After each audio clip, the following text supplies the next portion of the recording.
네, 반갑습니다. 오이삼촌 유유씨입니다. 지금은 이 하엽을 따고 있습니다.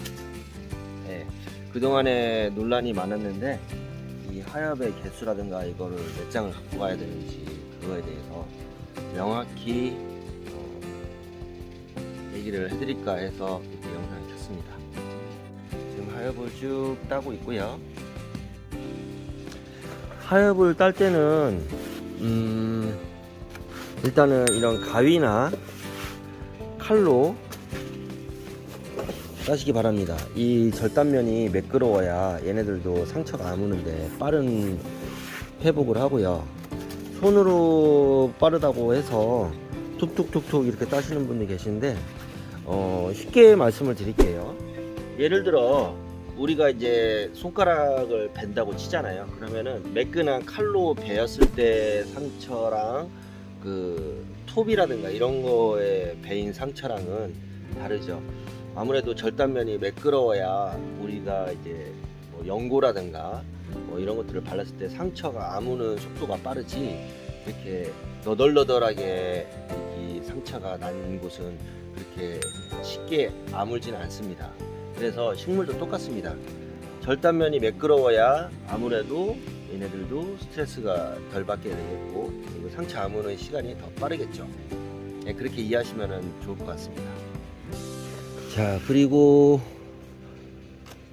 이 가위를 저는 이용을 하거나 조금 더 컸을 때는 칼을 이용하는데 아무래도 칼이 조금 더 빠릅니다. 제가 해본 결과로는.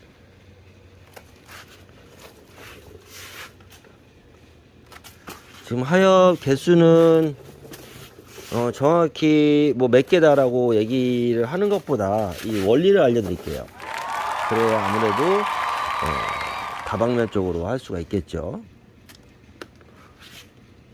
이 하엽을 딴 가위는 계속 소독을 해야 됩니다. 계속 소독을, 알코올 소독을 해야 되고. 한번 보여드릴게요.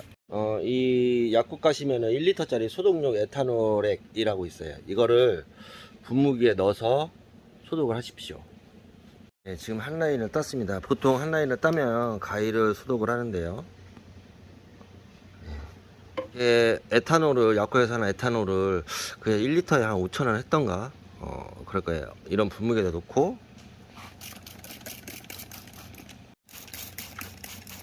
또 그 절단용이 저기압할 수 있는 이 도구들은 무조건 소독을 해라. 한 라인이 끝났으면. 이거는 철칙입니다. 철칙. 하엽을 따는 목적은 공기의 흐름을 원활하게 하고, 그리고 이 하엽 쪽에 붙어있는 곰팡이균이라든가 이런 것들이 붙어있는 것들을 빨리빨리 제거를 함으로써 병해충 관리에 유리하도록 하는 작업입니다. 그러면 하엽을 따는 이제 개수에 대해서 말씀을 드릴게요. 자, 하엽을 따는 개수는요, 몇 개를 따라 뭐 농가마다 다 다릅니다. 뭐 첫 화방 밑으로 몇 개의 잎을 갖고 가야 된다. 그거를 저는 이론적으로, 근거적으로, 메커니즘적으로 얘기를 드릴게요. 이 한국에서 하는 장과형 오이류 같은 경우는 오이 잎 하나당 200g의 그 열매를 만들거든요. 잎 하나당. 그 200g이라는 거는 제가 그 10kg짜리 박스에 50개를 담습니다.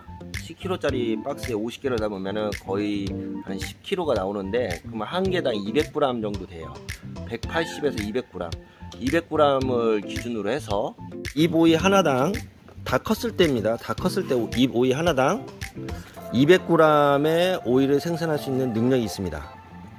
그 교육을 들었을 때 해외 분들의 얘기는 나라마다 이제 선호하는 오이의 크기가 다른데, 러시아 같은 경우는 굉장히 작은 개당 한 100g 정도의 그 오이를 선호하고요.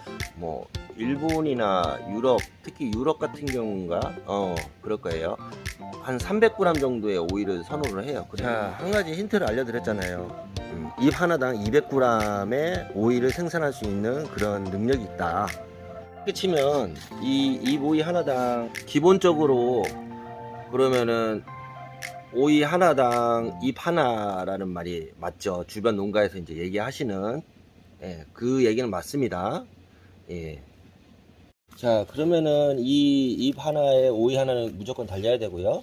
그리고 이 아래쪽으로 어떤 분들은 잎이 한 개가 필요하다, 두 개가 필요하다, 뭐 되도록 잎을 안 따면 좋다, 5개 이상 뭐 이렇게 얘기를 하는데, 토경이랑 양형이랑은 좀 다릅니다.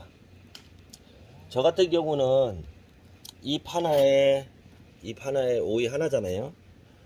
되도록이면은 이 하엽죽을 거의 다 제거를 하는 편이에요. 왜 그러냐면은 이 잎을 제거하는 이유는 아까도 설명드렸다시피 통풍을 좋게를 하고, 그리고 잎을 따줌으로써 이쪽으로 이 노엽이라고 하죠. 노엽으로 가는 영양분들, 그러니까 잎 기능은 거의 없고 이제 소모만 하거든요. 이제 영양분들을 빨아먹고 소모만 하는 편이어서 이거를 빨리 제거를 해줌으로써 나머지 쪽으로 줄기라든가 열매라든가 뿌리라든가 이쪽으로 영양분을 더 보내기 위한 작업이기도 합니다.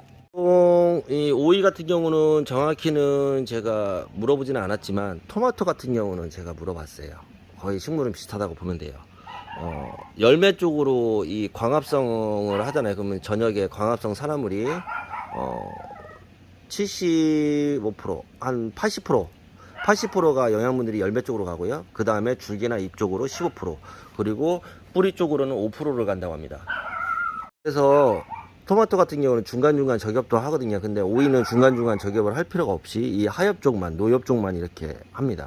열매 쪽으로 많이 갈 테고, 가장 많은 비율을 차지하는 게 열매입니다. 80%, 그리고 줄기나 잎 쪽으로 15%, 그 다음에 이쪽으로 5%로 가기 때문에 이거를 따줌으로써 열매 쪽으로 조금 더 많은 이제 영양분이 가고, 열매가 조금 더 빨리 자라겠죠. 그 다음에 이 줄기나 잎 쪽도 가겠고, 특히나 이 약광기에는 가장 중요한 거는 뿌리가 튼실해야 돼요. 뿌리가. 기초가 중요하다고 하잖아요. 이 뿌리가 튼실해야 뿌리 쪽으로 많이 이제 그 광합성 산화물이 형성이 돼서 포도당 쪽으로 변형이 돼서, 이 포도당이 변형을 해서 이쪽에 이 옥신 성분으로 해서 뿌리를 활성화를 시키는데, 이런 성물들을 빨리빨리 활성화를 할 수 있을 때는 분명히 자동차가 멀리 가려면 어떻게 돼야 돼요? 예, 에너지가 필요하잖아요. 기름이 필요하듯이 얘네들도 낮에 만들었던 이 동화산화물이죠. 동화산화물 포도당으로 해서 이것들을 조직 분화라든가 이 성장에 굉장히 많은 도움을 줍니다. 그러면은 노엽을 따줘서 그 노엽의 개수를 줄여줘서 뿌리 쪽 강화에 충실하게 해야겠죠. 그러면은 잎을 지금까지 설명을 드렸다시피 잎을 왜 따야 되는지, 그리고 잎의 개수는 왜 해야 되는지 뭐 설명을 드렸고요. 그리고 이 외국 같은 경우는 이제 그 열매 개수, 열매 하나당 200g을 생산할 수 있는 것을 잎으로 표현을 했다면, 이 전문적으로 하는 이제 그 오이 이제 전문 지역이 있겠죠. 예. 저 같은 경우는 이제 그 상주라든가 충북농업기술원, 그리고 경북농업기술원 이쪽에 오이 전문으로 하시는 이제 선생님들이 계세요. 그분들한테 물어보면 그분들은 오이 구람수라든가 이것들을 가지고 이제 논하는 게 아니고요. 잎의 그 생명 주기를 가지고 합니다. 보통 오이잎은 25일에서 30일 정도면 잎의 기능이 떨어진다고 해요. 잎의 기능이 떨어지면 얘네들은 이제 밥만 축내는, 영양분만 축내는 애들로 전락을 해버리겠죠. 그래서 25일에서 30일 정도 된 오이 잎들은 제거를 하라입니다. 그분들의 얘기는. 왜 그러냐면은 다른 것도 키우기도 바쁜데 이 노엽을 먹여 살릴 이유는 전혀 없다라는 거죠. 좀 잔인한 얘기지만 그렇습니다. 25일에서 30일 정도 된 이 오이 잎들은 잎의 기능이 없기 때문에 제거를 해서 다른 쪽으로 이 신엽이라든가 이 위에 생장점 부분에 더 많은 영양소를 공급해라, 그런 이유가 있습니다. 그러면은 외국의 경우와 이 한국의 경우, 그리고 이 농가의 경우에 대해서 이제 한번 설명을 드렸고요. 외국의 경우 같은 경우는 잎 하나에 200g, 그리고 이 상주라든가 아니면 경북농업기술원, 그리고 충북농업기술원 이쪽은 잎 하나가 한 25일에서 30일의 생명 주기를 갖고 있고, 그 생명 주기가 끝나면 얘네들은 잎의 기능이 없다, 그래서 하엽 제거를 바로바로 해줘라, 이런 얘기입니다. 그렇죠? 이해 잘 되셨나요? 그러면 농가마다 이제 다른 얘기를 또 할게요. 농가마다는 뭐 잎을 많이 가져가라 이렇게 얘기하고 되도록이면 건들지 말라고 하는데, 이 하엽에 많이 쌓이는 잎들은 통풍이 안 되기 때문에 곰팡이에 취약합니다. 그래서 저 같은 경우는 바로바로 제거를 해주고요. 그리고 저는 이 첫 열매 밑으로 2장은 갖고 갑니다. 저 같은 경우는. 그래서 세 번째 잎은 자 보세요, 하나 둘, 자 이렇게 됩니다. 제가 지금 2장을 땄죠. 2장을 땄습니다. 했는데 그러면은 여기서 한 가지 또 궁금한 점이 있을 거예요. 한 번에 많이 저격을 하면 어떠냐, 뭐 시원하고 깔끔하고 나는 그렇게 하고 싶은데 그렇게 하지 마십시오. 하루에 저격을 하는 그 하엽을 따는 적정 양이 있습니다. 그래서 되도록이면 이제 이론상으로는 이제 컨설팅 상으로는 하루에 2엽 정도, 그 이상은 따지 마라 하는데, 저는 하루에 1엽 정도를 추천해 드리고요. 그리고 위에 한번 볼까요? 위에 이렇게 신엽이 건강하게 나오잖아요. 신엽이 나오는데 신엽이 전개될 때 저는 이 아래 하엽을 하나 땁니다. 그리고 성장이 빠르면 2개 땁니다. 아무리 성장이 빨라도 3엽 이상은 따지를 않습니다. 하나의 또 꿀팁은, 지금 보시면 이렇게 큰 잎들은 제 손바닥보다 더 크잖아요. 그죠? 굉장히 크죠? 자, 이런 잎 하나가 다 성장했을 때 잎 하나가 아까 전에 얘기했을 때 어땠어요? 200g의 오일을 생산을 한다고 했잖아요. 그렇죠? 그러면 이 신엽은 제 손바닥만 하죠. 그러면 이 잎은 하나로 쳐야 될까요? 2개로 쳐야 될까요? 어떻게 해야 될까요? 자, 이 잎은 이거랑 얘랑 합쳐서 한 잎으로 봅니다. 그렇죠? 그리고 얘는 더 작겠죠?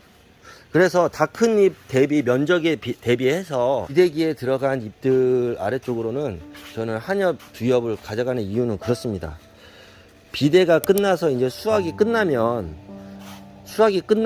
그쪽 잎들은 하나씩 또 제거를 해야겠죠. 그래서 잎을 한꺼번에 많이 따는 게 아니고, 일단은 2장, 맥심 2장, 그냥 말씀드릴게요. 2장, 되도록이면은 1장.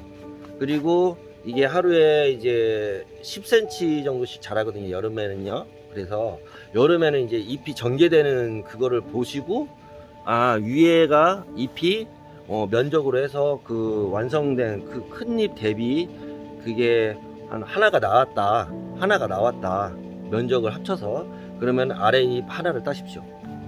그래서 위에가 봉황이 되면 아랫잎은 제거를 해도 되는 건데, 위가 봉황이 안 된 상태에서 아랫잎을 무장창 따면은 얘네들도 이제 그 물을 끌어올리는 이제 증산작용이라든가 이런 것들, 그리고 쉽게 얘기하면 사람으로 말하면 그냥 몸살알이 한다고 생각하시면 돼요.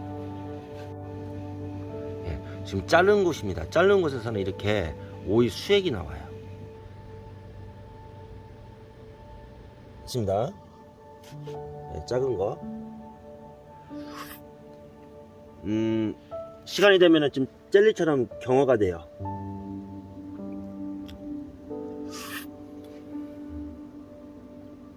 먹을만 합니다. 자른 부위에는 이렇게 저희의 영양분이랄까요, 뭐 이런 쪽이 많이 나오기 때문에 한 번에 많이 자르면은 그만큼 많은 수액이 빠져나가겠죠. 그래서 얘네들이 할 수 있는 그런 능력치를 굉장히 다운을 시키거든요. 그래서 하루에 2개 이상은 자르지 말라. 되도록이면 하나를 잘라라. 오늘 정리를 할게요. 마지막 정리할게요. 잎 하나당 200g의 오일을 생산한다. 그리고 25일에서 30일 된 이 하엽들은 잎의 기능이 없다. 그래서 제거를 하는 게 낫다. 그리고 한 방에 많은 잎을 따지 않고 맥심 2장, 되도록이면 1장을 저격을 해라, 하엽을 해라. 그리고 하엽할 때는 위에 있는 잎 면적 대비 아래 면적 다 큰 잎을 비교를 해서 위에가 1장이 정도 이제 전개가 됐다면 아래잎 1장은 제거를 해도 된다. 그리고 포도 그 하엽을 따는 그 도구들은 꼭 소독을 해라. 한 라인을 했으면 소독을 자주 해라. 거기에 들어가는 거는 에탄올, 약국에 있는 에탄올을 쓰시면 된다. 이 정도로 정리를 할까요? 네. 그래서 하엽 개수를 나는 이제 몇 개를 가져가야 돼요. 몇 개 남기는 게 좋겠어요.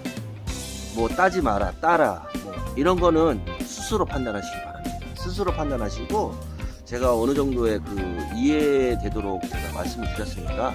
아 참, 그리고 마지막 그 도구들은 되도록이면 날카로운 걸로 절단을 해라. 손으로 뚝뚝 자르지 마라. 절단면이 매끄러워야 밤에도 상처 아무는데 굉장히 빠르다. 그리고 한 가지 꿀팁은요. 한 가지 꿀팁 알려드릴게요. 중간중간에 제가 설명을 드렸는데 이 죽은 조직에는 잿빛 곰팡이가 붙는다고 했잖아요. 그죠? 그러면은 이 절단을 한 상태에서 어느 정도 상처가 아무는 과정에서 반드시 살균제, 잿빛 곰팡이 약이랑 이 곰팡이류 약이랑 역병약 그리고 녹균병 약들은 분명히 쳐주셔야 됩니다. 예, 그거는 팩트입니다. 팩트. 저는 그렇게 관리를 하고 있어요. 괜찮아요? 변별도. 오늘은 이 하엽에 따는 개수, 그리고 왜 따야 되는지, 그리고 식물의 원리, 하엽을 따면 좋은 점 등등등을 포괄적으로 얘기를 했는데요.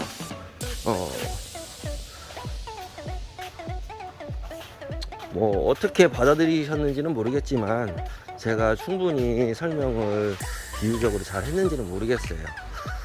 제 영상이 도움이 되셨을 수도 있고 좀 어렵다 하시는 분들도 계실 텐데, 어렵다 하시는 분들은 두 번, 세 번 이렇게 반복하셔서 보시면 아마 이해가 잘 되실 거라고 생각합니다. 그리고 이해가 잘 안 되시는 분들이 계신다면 댓글에 달아주세요. 그러면 그 댓글을 가지고 제가 또 컨텐츠라든가 더 깊숙이 얘기를 할 수 있게 하겠습니다.